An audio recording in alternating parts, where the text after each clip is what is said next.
وجه وزير الخارجية فؤاد حسين دعوة رسمية لنظيره السويدي من أجل تسليم حارق القرآن في العاصمة ستوكهولم، وذلك لمحاكمته وفق القانون العراقي.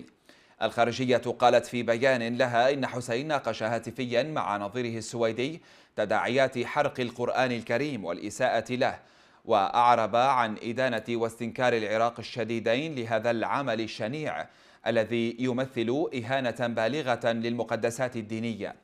وأشار البيان إلى أن وزير الخارجية بيّن أن حرق نسخة من القرآن لا يأتي ضمن سياق حرية التعبير، وإنما للتحريض على العنف وزرع الكراهية ودعم ظاهرة الإسلاموفوبيا، مطالبا السويد باتخاذ الإجراءات اللازمة بحق هذا الشخص.